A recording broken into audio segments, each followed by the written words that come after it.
اس کے بعد بادشاہ نے کہا کہ خدا کی قسم، یہ کلام اور جو کلام حضرت موسیٰ لے کر آئے تھے ایک ہی نور سے نکلے ہیں، اور ان لوگوں سے صاف انکار کر دیا کہ میں ان کو تمہارے حوالے نہیں کر سکتا۔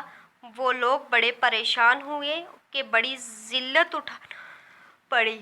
آپس میں صلح کر کے ایک شخص نے کہا کہ کل میں ایسی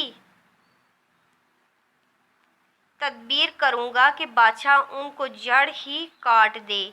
ساتھیوں نے کہا بھی ایسا نہیں کرنا چاہیے، یہ لوگ اگرچہ مسلمان ہو گئے مگر پھر بھی رشتہ دار ہیں، مگر اس نے نہ مانا۔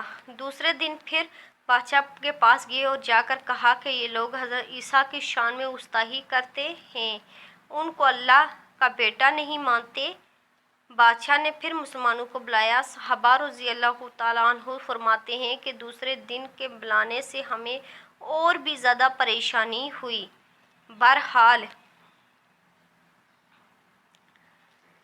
بادشاہ نے پوچھا کہ تم عیسیٰ کے بارے میں کیا کہتے ہو؟ انہوں نے کہا وہی کہتے ہیں جو ہمارے نبی پر ان کی شان میں نازل ہوا ہے، وہ اللہ کے بندے ہیں، اللہ کے رسول ہیں، ان کی روح ہیں، اور اس کے کلمے میں جس کو خدا نے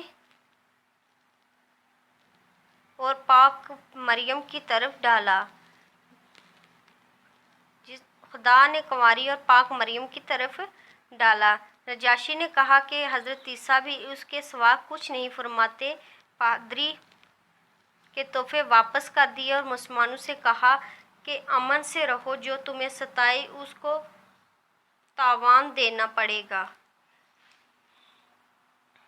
اس کے ساتھ ہی حضرت عمر کے اسلام لانے اور ان کو بھی جلا رکھا تھا۔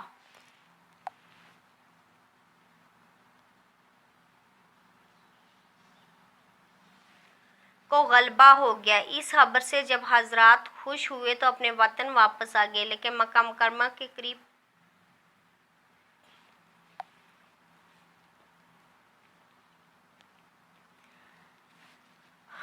اور ہر وقت اس فکر میں رہتے تھے کہ جس